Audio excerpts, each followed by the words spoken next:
예, 오늘은 빌립보서 1장 새로운 본문입니다. 1장 3절부터 8절 말씀 11절까지가 한 단락인데 여기 9절부터 11절에는 특별히 사랑에 대해서 좀 세밀하게 배울 것이 있어서 제가 두 부분으로 나누어서 말씀 전하도록 하겠습니다. 3절부터 8절 오늘 본문 말씀으로 하여서 그리스도의 일에 참여하는 즐거움이란 제목으로 말씀 전하겠습니다. 제가 빌립보서를 이제 그 올해의 주제 말씀으로 정하고 빌립보서를 딱 붙잡고 계속 연구하고 묵상하고 뭐 공부하고 말씀을 전하고 그러면서도 속이 좀 시원하지 않은 것이 뭐냐면 자꾸 기쁘다고 하는데 여기 빌립보서가 기쁨의 서신 아닙니까? 그죠? 감옥에 있잖아요. 사도 바울이. 사도 바울은 통틀어서 그 감옥에 몇 년을 있었냐면요. 그의 사역 한 34년 정도 사역을 했습니다. 근데 10년을 감옥에 있었어요. 1차 투옥 한 4년, 2차 투옥 4년, 4년 내내 감옥에 있은 건 아니고 잠깐 풀려나서 또 나가서 활동하다가 갇히고 뭐 그렇긴 하지만 대략 크게 카테고리 지어보면 로마에서 도합 8년 감옥 생활했습니다. 그리고 로마에 갇히기 이전에 예루살렘에서 체포되고 그 벨릭스 앞에서 베스도 앞에서 아그리파 왕 앞에서 또 자기의 예수 그리스도를 향한 신앙을 변증하고 재판받고 뭐 천부장 아프세도 그랬고 그러는 과정에 한 2년간 또 가이사랴 감옥에 또 구금을 당했었습니다. 그래서 도합 10년을 감옥살이 했어요. 특별히 로마에서의 1차 지금 빌립보서는 1차 감옥살이 하는 중에 제일 마지막으로 쓴 옥중 서신입니다. 그러니까 감옥살이에 지칠 만한 때가 됐다 이거예요. 벌써 2년을 가이사랴에서 구금 받으면서 이리저리 끌려다니며 재판받았습니다. 천부장 앞에서 또 공회 앞에서 벨릭스 앞에서 베스도 앞에서 아그리파 앞에서 그러다가 모든 재판 끝에 무죄임이 정확하게 그 나라의 위정자들에게 판단을 받았어요. 무죄다. 그러면 사도 바울은 그때 그냥 감사합니다 하고 풀려났었으면 돼요. 그리고 풀어주기를 원했어요. 죄가 없으니까. 근데 자청하여서 로마 가이사 앞에서 재판받기를 본인이 원했습니다. 그래서 그게 공식 이제 정부에 접수가 되다 보니까 서류 정리 쫙 해서 접수가 되다 보니까 취소할 수가 없었어요. 그래서 본인이 자청하여서 지금 로마까지 오게 되었고 지금 감옥살이 이어가고 있는 중에 빌립보서라는 옥중서신, 에베소서 또 뭐 있어요? 골로새서, 빌레몬서, 빌립보서가 제일 마지막에 쓰여집니다. 그러니까 계산상으로 하면 그냥 대충 해보면 지금 옥살이 한 6년쯤 하고 있는 거예요. 그죠? 그가 너무 지칠만도 한 상황입니다. 그리고 옥살이 끝에는 자유로 풀려나는 게 아니에요. 사도 바울은 알고 있습니다. 이 옥살이 끝에 자기가 어떻게 되리라는 걸 알고 있어요. 네? 풀려나서 예루살렘 공의회에 가서 총회장 한번 하고 막 박수 받고 식사 대접 받고 저기 더 파티 가서 어제 맛있더만요. 그럴 거라고 예상합니까? 아니요. 성경 이곳저곳을 보면 자신이 순교당할 것을 성령이 증거하였고 성령 충만한 여러 하나님의 사람들이 증언하였습니다. 그걸 다 듣고 죽을 것을 알고 지금 감옥살이 6년째입니다. 지금 감옥살이도 힘든데 그 당시 감옥살이가 얼마나 힘들겠습니까? 그러니까 감옥살이에 지긋지긋할 때가 됐고 지칠만도 해요. 그런데 이 빌립보서에 보면은 그 빌립보서의 별명답게 기쁘다는 말이 계속 나오는 거예요. 그래서 제가 읽으면서도 이게 진짜 마음으로 기뻐서 하는 말인가 아니면 우리 성도로서 해야 될 말이 있고 안 해야 될 말이 있잖아요. 그죠? 다 그렇게 나도 그 말 할 줄 알고 나도 그 말 하고 싶고 당연히 해야 되는 상황이기도 하지만 할 수 있다고 다 하는 게 성도가 아닙니다. 세상 사람은 자기가 할 수 있는 걸 다 해요. 못하는 걸 안 합니다. 근데 성도들은 어떻게 해요? 할 수 있어도 예수 그리스도 때문에 삼가하는 것이 많습니다. 그래서 제가 진짜로 기쁠까? 아니면 예수 그리스도 때문에 삼가하여서 교회와 성도들을 위하여서 그냥 그렇게 말해야 되니까 기쁘다, 기쁘다 이렇게 하는 것일까? 이 도무지 진심으로 기쁘다 하는 거를 믿어야 되잖아요. 성경이니까. 그러면서도 인간적인 제 마음에 진짜일까? 지금 6년째 자기는 아무 죄도 없음이 가이사랴에 구금되어 있을 때 몇 번이나 그 총독들 앞에 왕 앞에 불려나가지고 재판받으면서 무죄라는 것, 그리고 그 로마의 위정자들이 유대인들이 엉뚱하게 모함해가지고 뭐 로마의 법상 감옥에 가둘 만한 죽일 만한 어떤 죄도 저지르지 않았다고 사도행전에 이곳저곳에 기록하고 있습니다. 그러니까 로마법에 위배되는 어떤 죄도 안 저지른 거예요. 이 당시는 지금 로마 법대로 재판받는 시대니까 그냥 단순히 유대인들끼리 종교적인 어떤 견해가 달라서 그들이 믿는 신에 대한 그 정도니까 감옥에 가둘 만한 이유가 없다. 당신은 무죄다. 이렇게 판명이 됐음에도 불구하고 자청하여 로마 감옥까지 지금 가는 기간에도 얼마나 고생이 많았습니까? 배가 막 뒤집혀 죽을 뻔도 하고. 그런데 로마 감옥에 와서 지금 인생 도합 6년째 감옥살이 하고 있습니다. 그러면서 계속 기쁘다고 그래요. 그래서 이게 참말인가 감정이입을 해보았습니다. 내가 만약에 선교하다가 핍박이 많은 그런 땅에 자주 선교지에 나가니까 이렇게 열심히 준비하고 기도하고 여러분 이제 세월이 흘러갈수록 이제 우리 교회와 같은 이런 식으로 꾸준히 선교하는 교회도 많습니다만 단기 선교해서 성도들에게 여행 삼아 그리고 심령에 좀 죄책감을 좀 상쇄해주는 나도 선교 한번 해봤다라는 그런 정도의 그런 여행도 아닌 것이 선교도 아닌 것이 그런 선교가 진짜 많습니다. 교회 안에.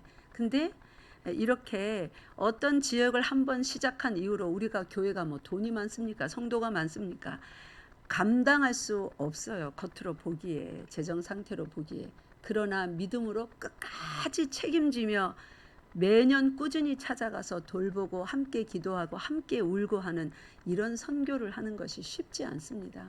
근데 이렇게 하면서 핍박이 있는 곳에 선교를 가잖아요. 그래서 내가 이제 감정이입을 해봤습니다. 내가 만약에 선교팀들 데리고 나가서 선교를 하는데 그래서 이제 잡혀서 매 맞고 막 욕설을 듣고 그렇게 고통을 받으면 아무 잘못도 한 것도 없이 그 나라 사람들 돕고자 가서 신방하고 아기 못 낳는 사람 기도하고 하나님의 은혜로 아기 낳을 수 있도록 길을 열어드리고 병 걸린 사람들 병 고쳐주고 귀신 들려 정신적으로 평생 고통받던 사람들 노연하게 행복하게 삶을 살게 해주고 교회가 부흥해가고 교회가 부흥해가면 반드시 그 교회 주변이 발전됩니다.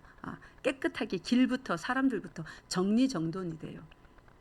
그렇게 했는데 복음 전했다고 붙잡혀서 내맞고 침뱉음 당하고 밥도 굶고 또 여기 사도 바울은 적으로부터 그런 것뿐만 아니라 동족으로부터 많은 비난을 받았어요. 그렇게 하지 말라고 했지 어쩌고 저쩌고. 그래서 내가 만약에 우리 교회 성도들로부터도 목사님 그렇게 가지 말라고 하셨잖아요. 이번에는 왜 가가지고 말이야. 이렇게까지 얘기를 듣는다면 내가 진짜 감옥에서 어딘가에 뭐 동굴이라도 어디에 구금이 돼가지고 이렇게 편지 쓸 수 있을까?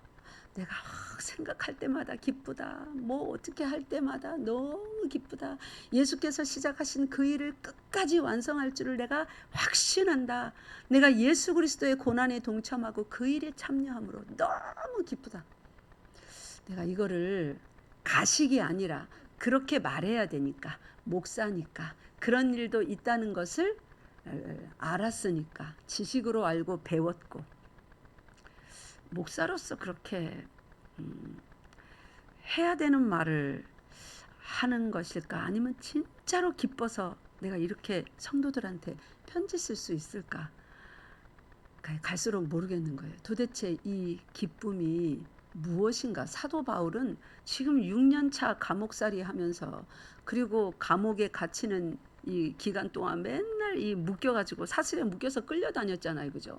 위정자들 앞에, 자기 동족들 앞에, 가족 친척 다 보는데 그 총망받던 청년이 가말리알 문화에서 수제자로 총망받던 율법 대학자가, 그게 이 뭐 하는 거예요? 지금 또 다시 끌려다니면서 뭐가 그래 기뻤을까?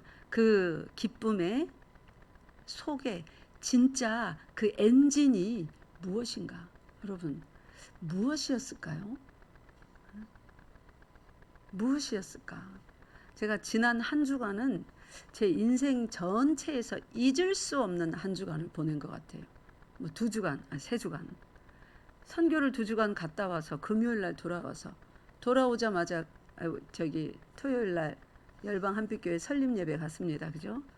주일에 유아 세례니 성찬식이니 주일도 바쁘게 거룩하게 잘 보냈습니다. 그리고 갑자기 또 부고가 날아와서 화요일 수요일은 막 새벽부터 쫓아가서 장례 예배 인도했습니다. 그러고 나니 갑자기 금요일 새벽에 목사님 배가 너무 아파요. 도저히 못 참겠어요. 자려고 1시 넘었는데 전화가 온 거예요. 그래서 또 새벽에 이제 병원에 조별 집사님 모시고 와서 다 이렇게 조치를 하고 돌아오는데 또 우리 며느리가 어머님 나 병원 가고 있어요. 둘 다 원래 의사가 말한 걸로는 2주 남았거든요. 1주에서 2주. 두 사람이 나란히 또 출산하러 갔네요.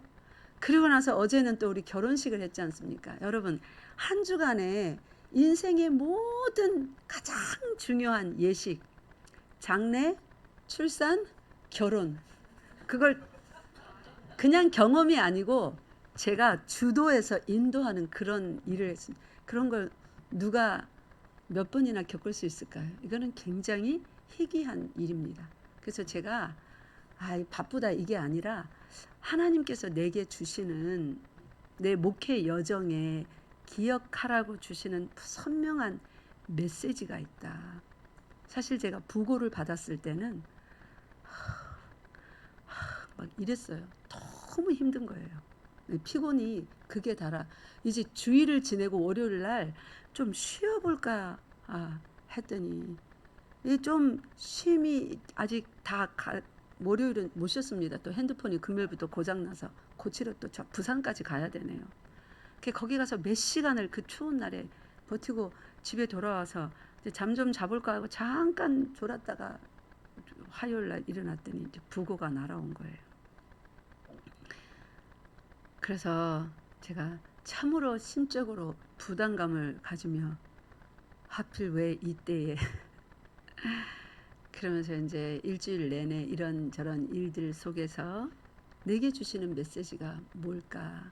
그 돌아가신 분은 권사님이신데 93세예요. 60세부터 예수 믿었답니다. 요양병원에 계신 분들이 사진 찍어 놓고 싶다 그랬대요. 자면서 돌아가셨어요. 그냥. 근데 그 얼굴이 너무 아름다우시다는 거예요. 평안하고 아름답고 그 전날에는 예수님 나를 뻘건 안고 가주세요. 그 권사님이 그렇게 말씀을 하셨대요. 빨리 가고 싶다고. 그러면서 정말 주의 품에 뻘건 안겨갖고 그렇게 잠자는 중에 가셨나 봅니다. 93년이 진짜 짧더라고요, 여러분. 저는 93세에 도달하려면 수십 년이 남았습니다. 여러분은 몇 년 남았습니까? 많이 남으셨잖아요. 그런데 93년을 살고 하나님 품에 안긴 그 거룩한 성도의 장례식장에서 주르르 훑어보니까 찰나더라고요. 그리고 나서 어린 아기가 태어난 거예요. 이 아이는 이 땅에서 몇 년을 살까? 그리고 그 아이 출산을 향하여 출발하는 부부로 맺어진다는 것은 여러분 결혼 생활이기 이전에 아이 출산을 향한 출발의 의미이기도 합니다. 부부가 안 되면 아이를 출산을 못하니까. 하나님의 목적은 주의 모든 백성들이 주님 품에 돌아오는 것이니 아이로 이 땅에 일단은 태어나야 되는 거예요. 그러니까 하나님께서 굉장히 중요한 순간이시죠.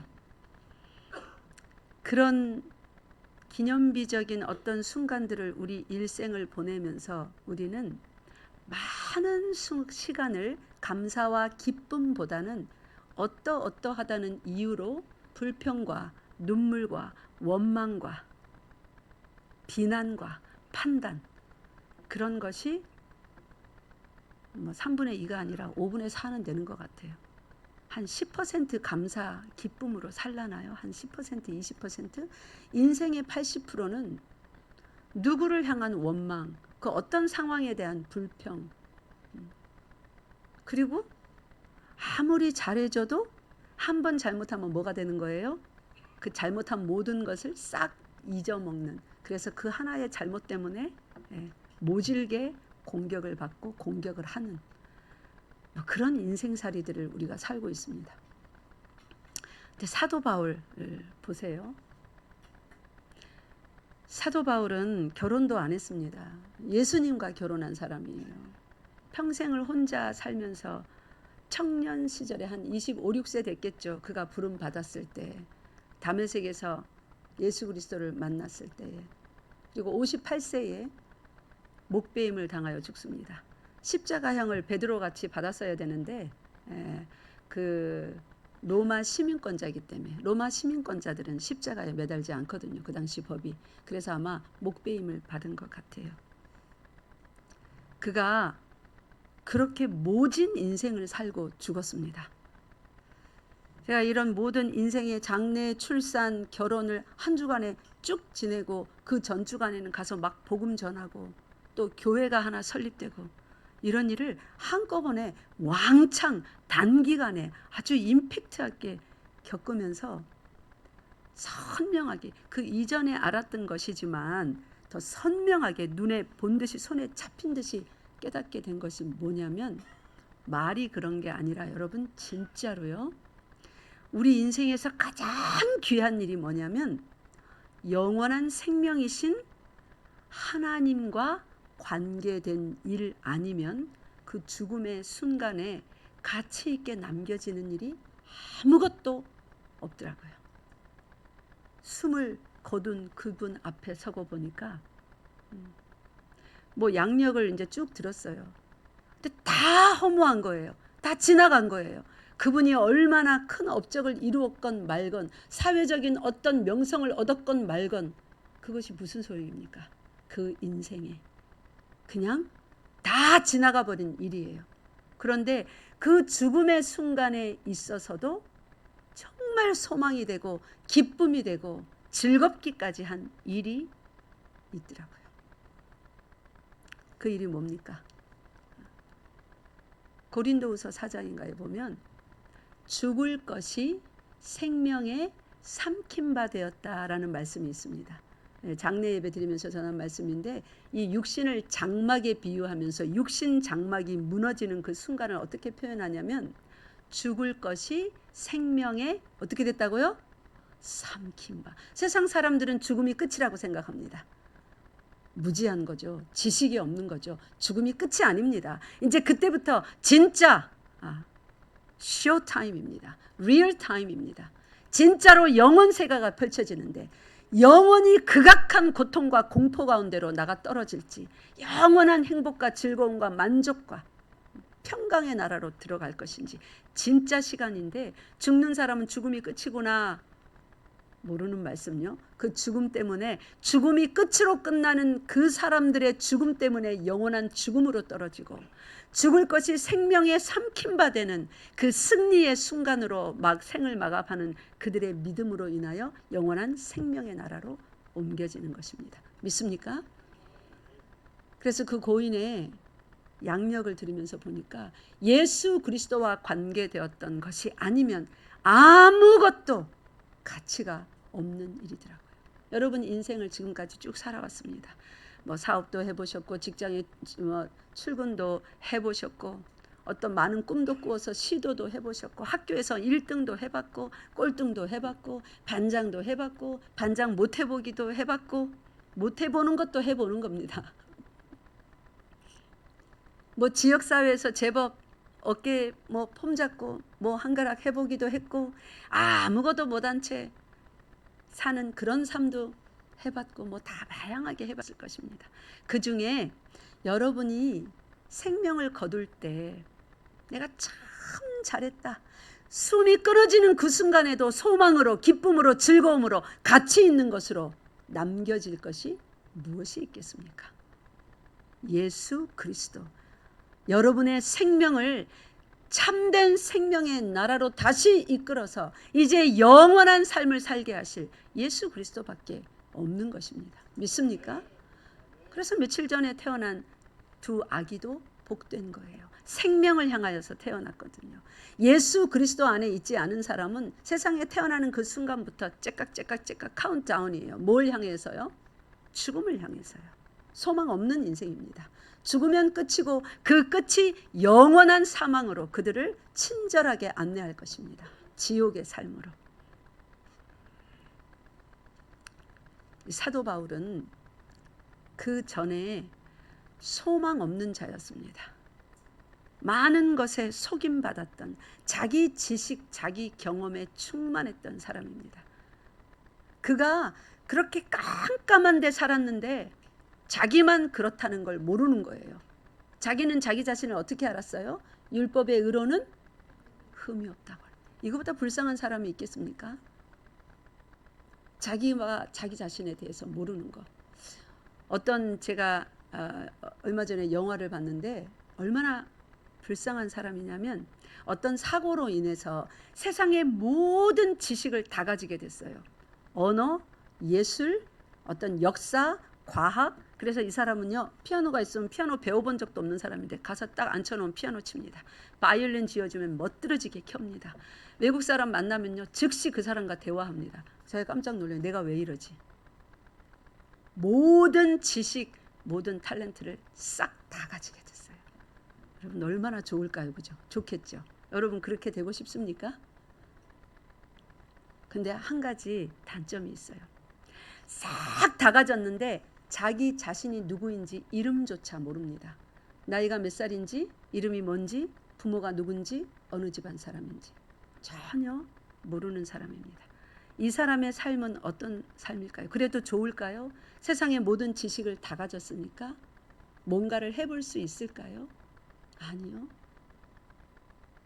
그런 걸 보고 공허하다라고 하는 거예요. 자기의 정체성을 잃어버린 사람은 모든 것을 다 가졌으나 발판이 없는 딛고 서서 가진 기술을 다 사용하여서 뭔가로 세워갈 뿌리가 없는 사람이에요. 뿌리가 없이 위에 윗둥만 크면 어떻게 됩니까? 크면 클수록 무너지는 그 무게만 세서 박살이 나는 것입니다.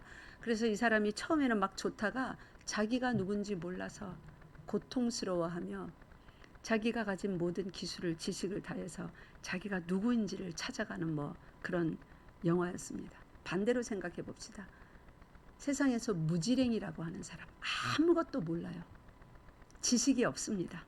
그런데 선명한 것은 자기가 누구인지 알아요. 어느 집안 자손이며 조상들이 어떤 분이며 자기에게 물려준 당부한 말이 무엇인지 선명하게 알아서 매일매일을 사는데 비록 지식은 부족할지라도 돈은 조금 부족할지라도 그 사회에서 가지고 있는 권세는 좀 적을지라도 자기가 누구인지 알기 때문에 그 자기 구현, 자아 실현을 부모님이 조상이 물려준 대로 열심히 충만하게 매일매일을 성실하게 만족하게 살아가는 사람이 있습니다.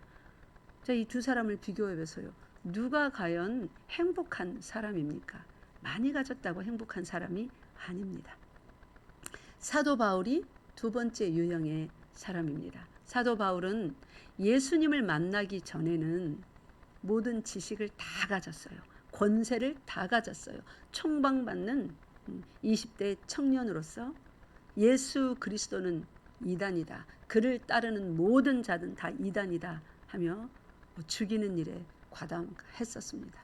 그리고 자기 자신에 대해서 알기로는 흠이 없는 자라 그렇게 뭐 엉터리 같은 지식으로 자기 자신을 평가하며 칼을 휘두르며 살았던 그런 사람입니다. 그런데 자기가 어떤 사람인지도 모르다가 어느 날 진짜를 만났습니다. 누구요? 예수 그리스도를 만났습니다. 예수 그리스도를 진짜를 만나고 보니까 이 거짓과 참이 선명하게 비교가 되는 거예요.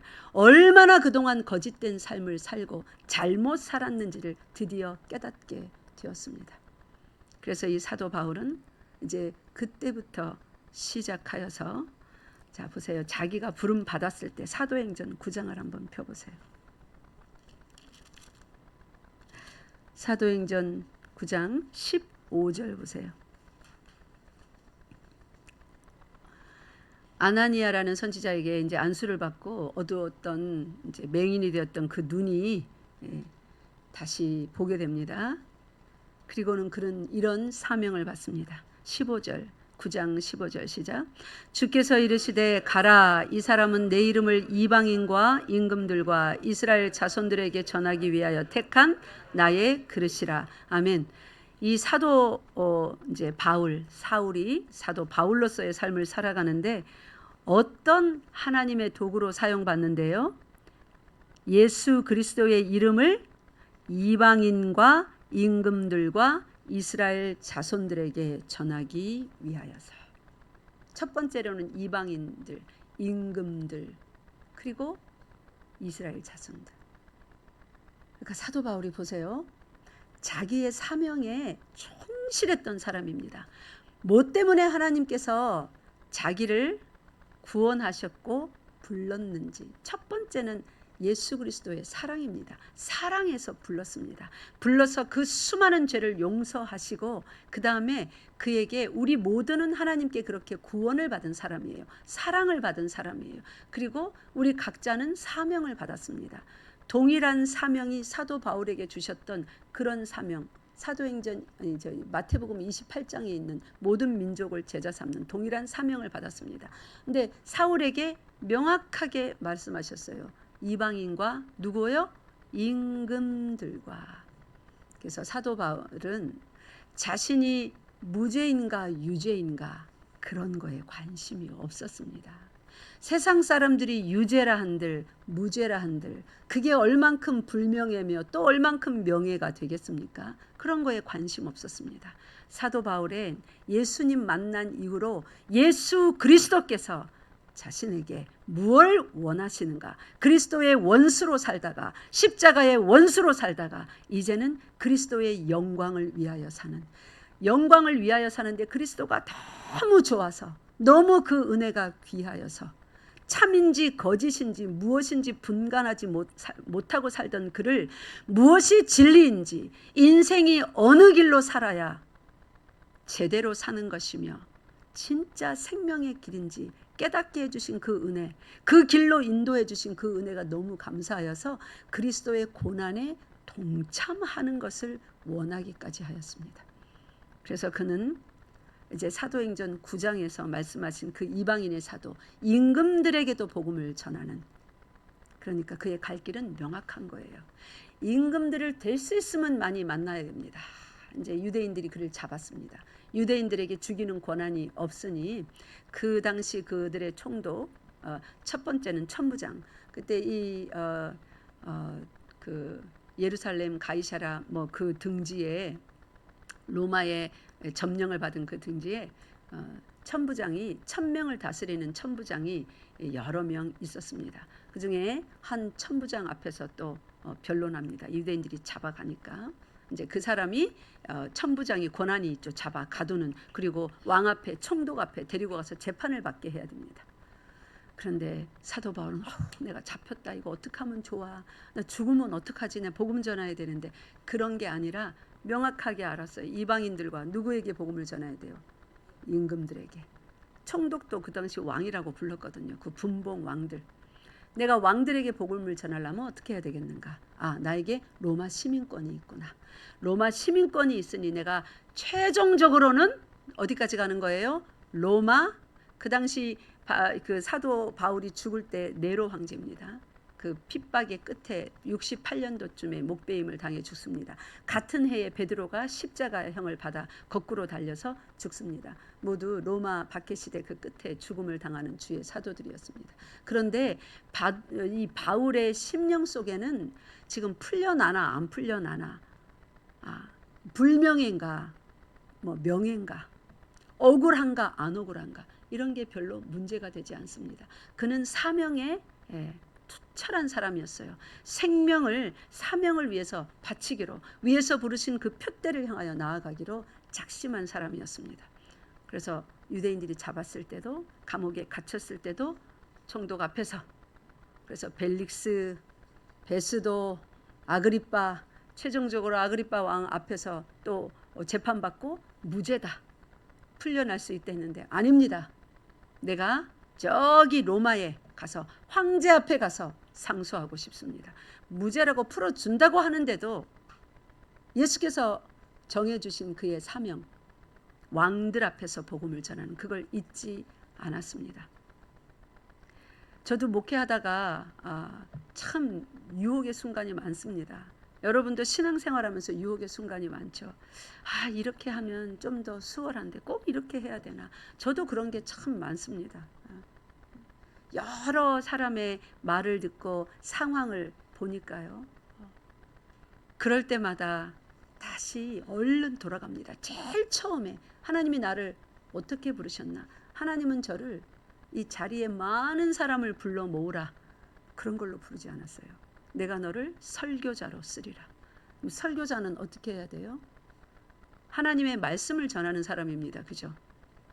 어떤 환경이든 데려다 놓으면 이 말씀을 1.1획도 변경치 아니하고, 때로는 상대가 듣기 힘들어해도 정확하게 전해야 되는 사명이 있습니다.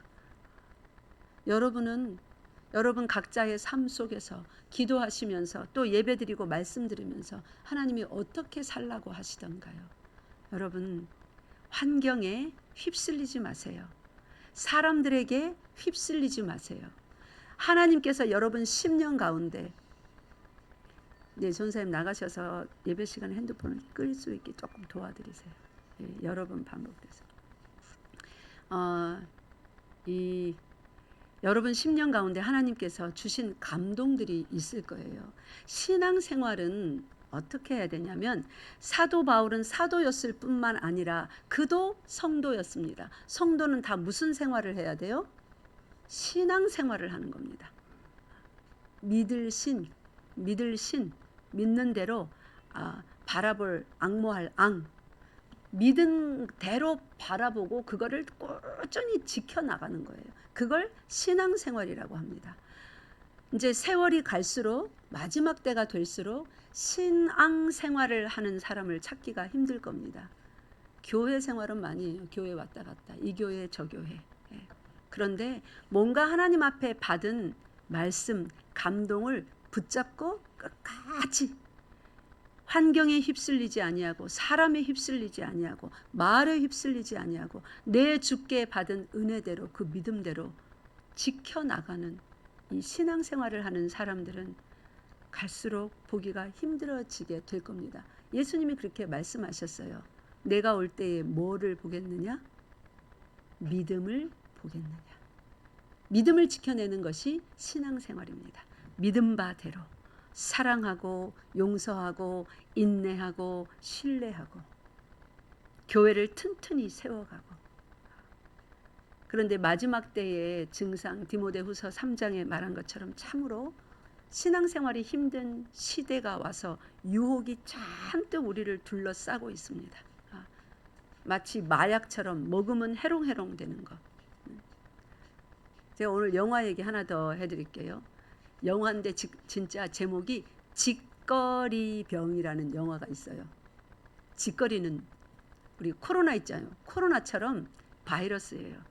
사람들이 직거리병에 걸리면 하루 종일 말을 하는데 전혀 매치가 안 되는 엉망진창인 말들이 계속 직거리는 거예요. 그 말을 들으면 막 몸에 통증도 오고 그 말이 점념돼서 그 사람도 직거리병에 걸리는 거예요. 우리가 진리가 선포되면 진리를 말하고 진리를 쫓아가야 되는데, 제가 그 영화를 보면서 정말 교회 안에 직거리 병에 이 바이러스가 퍼지고 있는 것이 아닌가. 그래서 그 말을 듣고 나도 그렇게 직거리고 돌아다니는, 무서운 일이다. 마지막 때가 될수록 내가 설교자로 부름 받았으니 주의 말씀을 전하는 일에 온 힘을 다하고 정신을 똑바로 차려야 되겠다. 그런 생각도 했었습니다. 여러분, 사도 바울 보세요. 어떻게 그가 신앙을 지켰을까요? 사도 바울이 당한 고통이, 여러분, 그냥 감옥 생활이라면 신앙생활하다가 감옥에 갇힐 수 있죠. 신앙생활하다가 돈 다 빼앗기고 건강도 잃어버릴 수 있죠. 단순히 그 정도라면 오히려 좀 괜찮았을 것 같아요. 영광스럽잖아요. 신앙생활하다 그런 고통을 당했으니까. 근데 가장 견디기 힘든 게 뭐냐면, 저기 디모데후서 한번 펴보세요.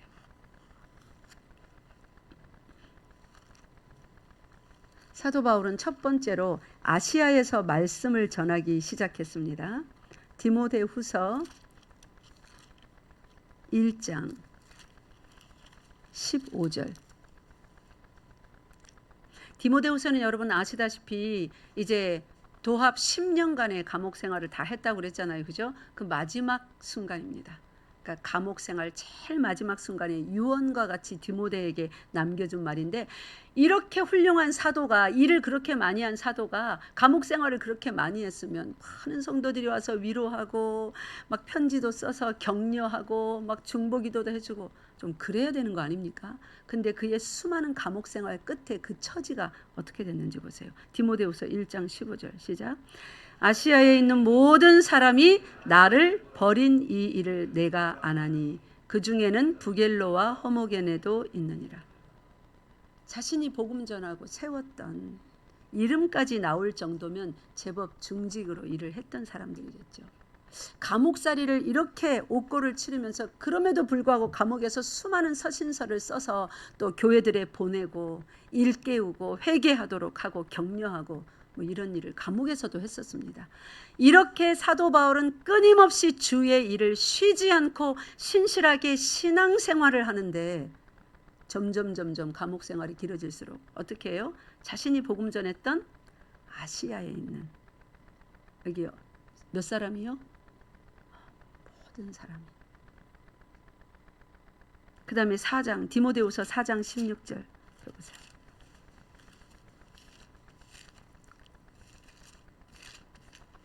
디모데후서 마지막 장이죠. 4장 16절.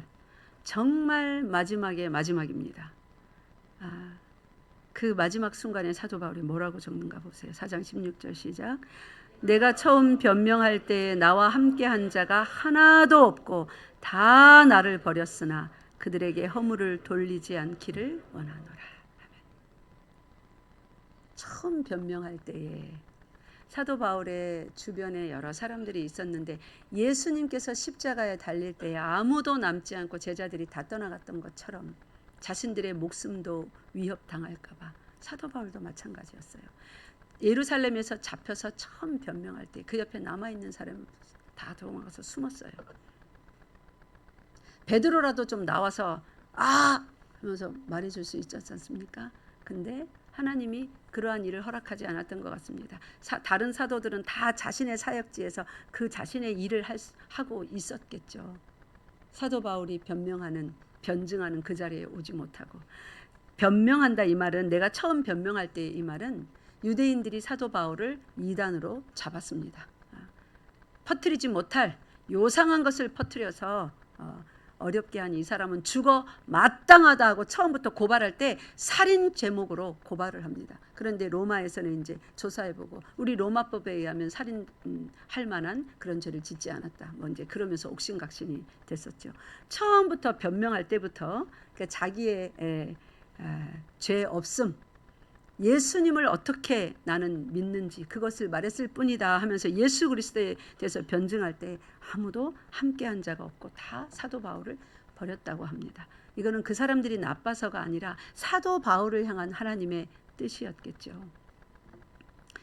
사랑하는 성도 여러분, 여러분들이 신앙생활을 하면서 어떤 일들을 겪어갈 때 그 환경을 보면서 사람들을 보면서 신앙생활 하지 마시고 여기 감옥에 갇혀 있는 사도 바울을 보세요.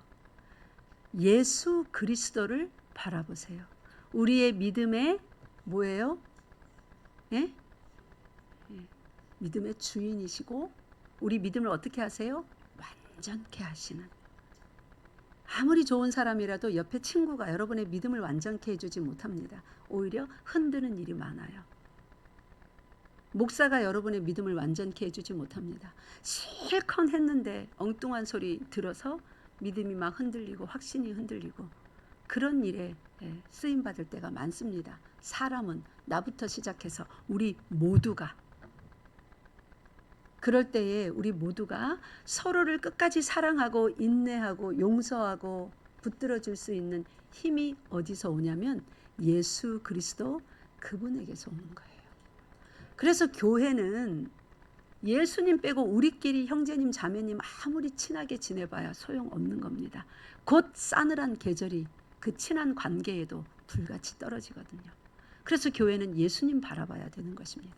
예수님만 바라보고 그렇게 예수님께 연결되어서 주께로부터 오는 사랑과 이해와 그 지혜와 지식과 강함과 능력으로 연결되어 있는 교회는 아무리 연약한 듯 보여도 사도 바울처럼 이렇게 모진 고통을 받아도 지금 6년차 옥살이를 하고 있어도 진짜로 기쁘다고 말할 수 있는 것입니다.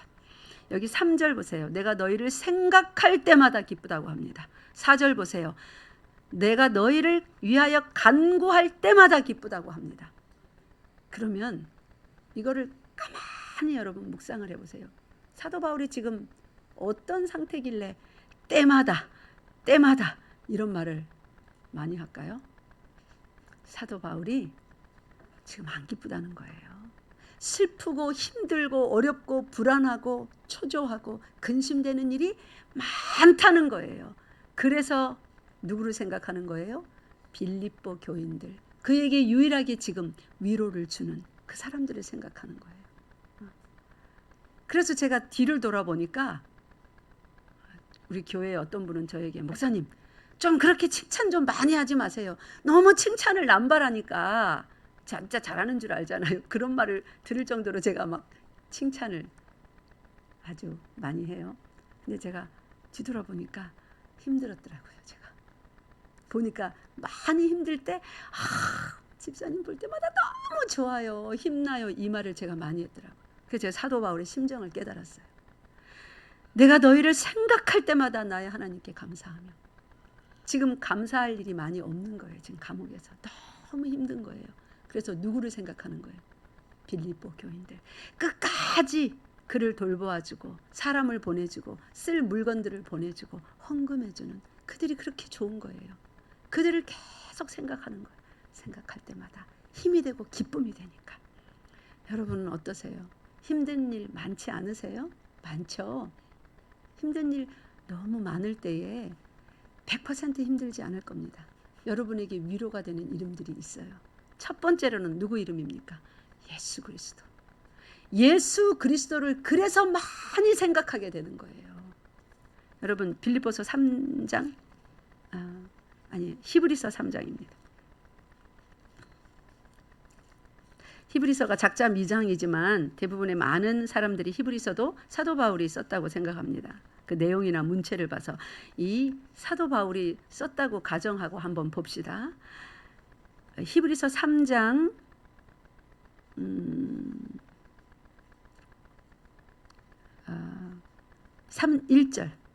1절 읽겠습니다. 시작.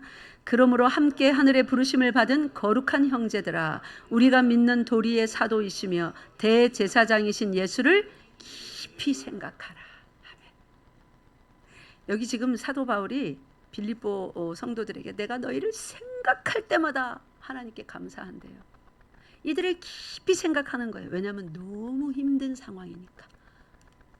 그 힘든 상황을 사도 바울은 빌립보 성도들 생각하며 예수님 생각하며 견뎌냈어요. 그들을 생각할 때마다 속에 예수께서 무엇을 부어주십니까? 기쁨을. 예수님이 이 땅 위에 있었을 때 누구 생각하며 기뻤을까요?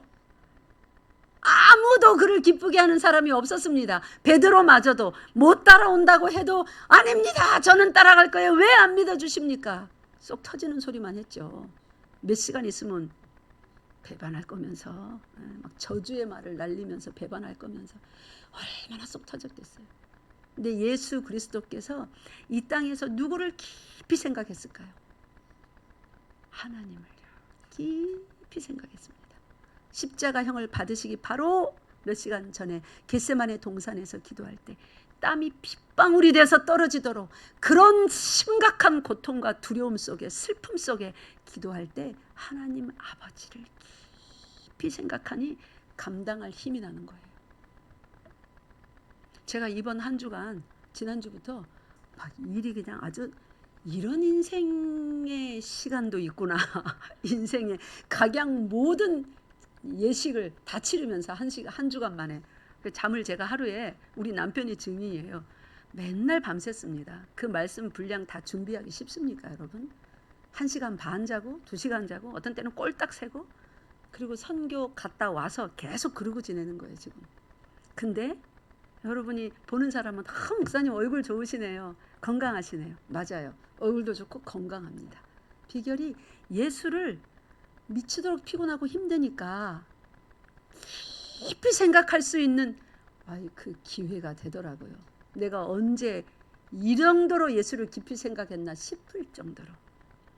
우리 성도들 한 사람 한 사람 힘들어도 잘 견뎌내 주시는, 나만 견디는 게 아니고 여러분도 견디거든요. 우리 열방교회가 지금 겪어가고 있는 어려움은 말씀 안 드려도 알죠. 나만 겪는 게 아니고 여러분도 겪는 거. 근데 잘 견뎌주시는 거예요. 새벽 예배 오셔서 기도해주고 수요 예배 힘들게 일하고 헐레벌떡 저녁도 못 드시고 오셔서 앉아서 수요 예배 드리시고 셀그룹 미팅 새로 체제가 바뀌어서 힘들고 낯선데도 불구하고 열심히 해보려고 해주시고 거룩한 주의 날 함께 모여주시고 같이 견뎌가고 있는 여러분들을 또 깊이 생각하는, 내가 언제 우리 교회 열방교회 성도들 한 사람 한 사람을 이름으로 부르며 이렇게 깊이 생각했는가. 그 제가 회개했잖아요. 하나님, 그 신나고 좋은 날들에 내가 하나님께 이 성도 한 사람 한 사람을 인하여 이만큼 감사하지 못했네요. 저 같은 죄인을, 이 교만한 종을 용서하여 주시옵소서.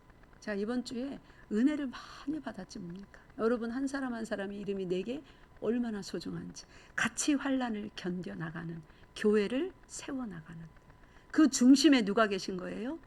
예수 그리스도를 깊이 생각하는 사도 바울의 마음의 중심에 그 예수 그리스도가 있었고 그에게 힘을 주는 교회, 빌립보 교회가 있었습니다. 우리 양옆에 보세요. 말씀을 맺겠습니다. 이제 이 말씀 다음 시간에 이어갈게요. 여러분 곁에 계시는 그 성도들, 여러분 참으로 소중한 이름들입니다. 단 한 사람도 어린이까지 소중하지 않은 존재가 없습니다. 이 사람들 때문에 우리가 연결되어서 삶을, 신앙 생활을 유지해 가는 거예요. 믿습니까? 우리 사랑합니다. 축복합니다. 양옆 앞뒤로 한번 인사해 봅시다. 네, 감사합니다. 네, 예수 그리스도께서 하신 일이 바로 이런 일입니다. 세상이 다 그를 죽이려 하고 핍박해도 끝까지 믿음으로 하나님을 깊이 묵상하며 그의 뜻을 이 땅에 실현하려고 했던 일. 여러분, 우리는 교회로 부름받았습니다. 예수 그리스도의 소원, 그분의 꿈을 우리가 물려받았습니다. 그럼 어떻게 해야 돼요? 우리도 해야죠. 그분의 일에 동참해서 즐거움으로. 즐거움은 옆을 보면 안 나와요. 위를 보면 나옵니다. 예수 그리스도께서 여러분 10년 가운데 즐거움을 주실 거예요. 제가 그래서 지난주 이번주 우리 교육자들 회의하면서 제일 많이 한 말이 나 웬일인지 모르겠어요. 이렇게 힘든 여러 가지 일이 막 발생하고 지나가고 하는데 이 뱃속이 든든하고 편안합니다. 그 말을 제가 진짜 많이 했어요. 진짜예요. 저도 생생하게 경험하는 거예요. 무엇을 묵상할 때, 누구를 묵상할 때 견딜 힘을 주시는가. 예수 그리스도가 여러분 평생에 힘이 되는 그런 복된 성도 되시기를 바랍니다. 환경 보지 마세요. 사람 보지 마세요. 그러면 힘듭니다. 예수를 바라보고 사람을 따라하세요. 사랑하자. 예수를 바라보고 사람을 사랑하자. 예수를 바라보고 환경을 넘어서자. 그게 선명한 성도의 생활입니다. 환경 바라보고 환경에 휩쓸려가고 사람 보고 사람에 휩쓸려가고 바람에 나는 겨와 같도다. 예. 악인이 그렇단 말이에요. 우리는 의인이잖아요. 그러면 의인의 길 다시 오와 열을 정비하여서 예수를 바라보고 사람을 이 박자가 안 맞네 아직도. 다시 예수를 바라보고 사람을 예수를 보고 환경을 그런 믿음의 성도, 힘 있는 성도, 승리하는 교회 되시기 바랍니다. 기도하겠습니다. 하나님 아버지 참 감사합니다. 우리들이 갈 길을 명확히 보여주시고 오늘도 우리 귀가 선명한 소리에 맞추어지게 하시고 우리의 눈이 선명한 목적지에 맞춰지게 하시고 우리의 마음이 시원케 하여 주시니 감사합니다. 하나님께서 이 땅 위에 세우신 모든 교회들과 성도들을 하나님이 시작하셨으니 결국에는 모두 승리하게 할 것을 믿사옵나이다. 감사드리며 우리 주 예수 그리스도 이름으로 기도드리옵나이다. 아멘.